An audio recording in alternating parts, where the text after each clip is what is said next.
There's two important things to remember when you're doing business with banks and financial institutions, especially ones like American Express, that are so big on gathering so much data on us to determine if we're qualified borrowers and business partners to lend money out to. Those two traits are going to be the fact that all lenders are looking to mitigate risk while getting the best profit possible. Number two, the money that they offer for lending is not infinite. They have limits. With that being understood, there's major dominant traits that you can show to these lenders that will make them more and more comfortable, even eager to do more and more business, give you more and more higher limits, better rates and terms, and more product offering. Number one trait that you can display, especially when it comes to credit cards in particular, personal and business, the dominant trait that I've used and others have used to have great success and not only getting approved, but getting access to these limits at high levels pretty early on and getting automatic increases over time or getting instant increases when you request them, is being a transactor.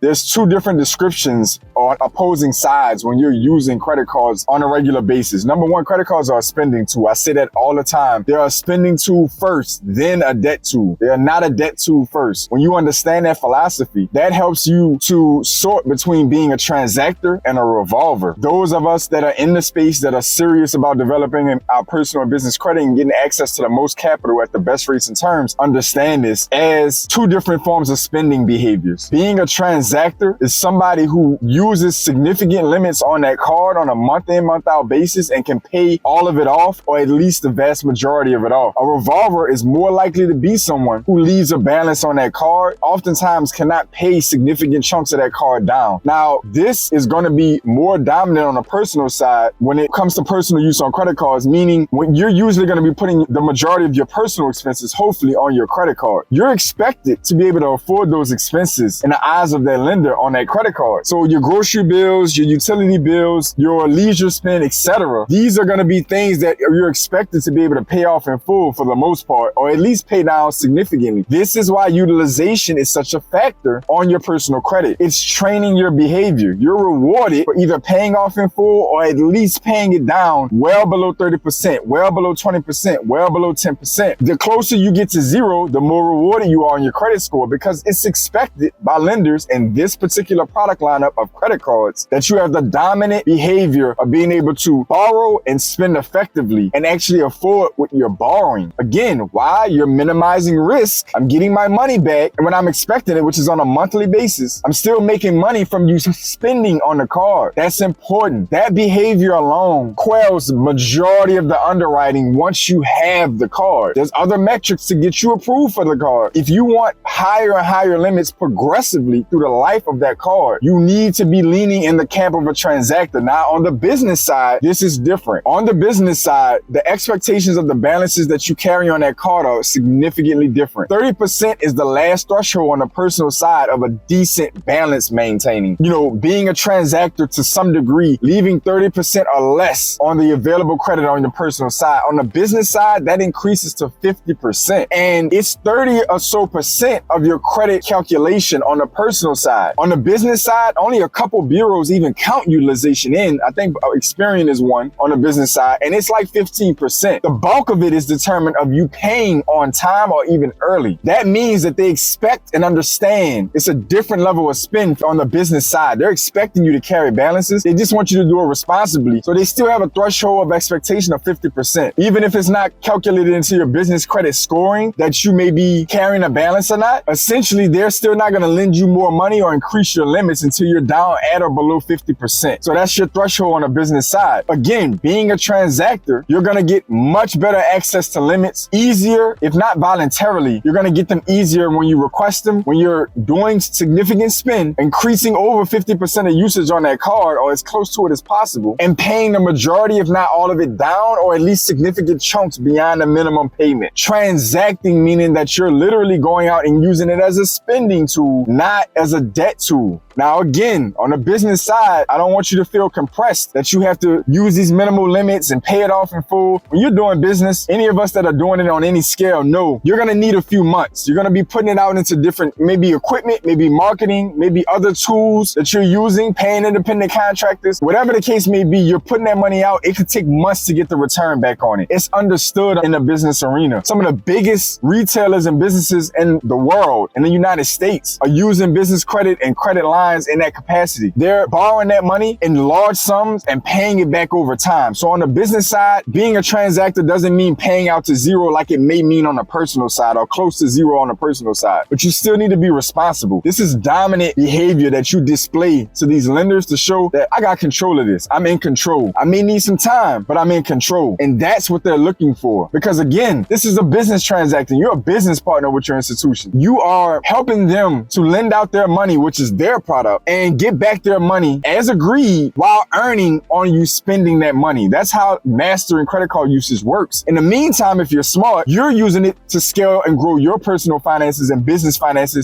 revenues. You're using it to make money, to expand your credit. So that means you guys are partners. There's such a terrible stigma out here about banks, lenders being the devil and profiteering off of you. Every relationship has a dominant player. It doesn't mean that the other person is not benefiting, but I'm gonna leave that at that because I'm covering that in a whole nother video. I wanted to put this out there because it's very important for you to understand how you should function in a dominant capacity to demonstrate to lenders that when I borrow from you, you're gonna get your money back and I'm gonna use it in a responsible manner that's gonna help me grow and expand so we can continue to expand this relationship. Their money is not infinite. So that means if you're not using enough of the limits on those cards frequently, then they're gonna wanna lend it out to somebody else who is. They don't have a blank check. Big, deep as their pockets are, even American Express's pockets may be, they do not have a blank check. Very important for you to keep in mind. You're competing for that available capital. You have to spend as much of it as you can reasonably, responsibly, respectably. Show them that you're not drowning, you're not borrowing that money for something you have no intent on paying back or no real game plan on paying back. Be responsible with this money. Use it at a high level, pay it back in chunks if not in full. I assure you, I've literally lived it. American Express literally started giving me automatic increases, especially on the business side, when I functioned and demonstrated this dominant behavior. So I want you to comment down below. Let me know how you're functioning right now. Are you in a transactor space or are you in more of the revolver space? Do you understand what I'm laying out? And do you plan on making adjustments or doubling down on this campaign? What institutions that you're functioning with right now, how you're transacting with their credit cards. To all my pioneers, welcome back. To my new viewers, welcome in. I want each of you to stay focused, stay in motion. I'll see y'all soon.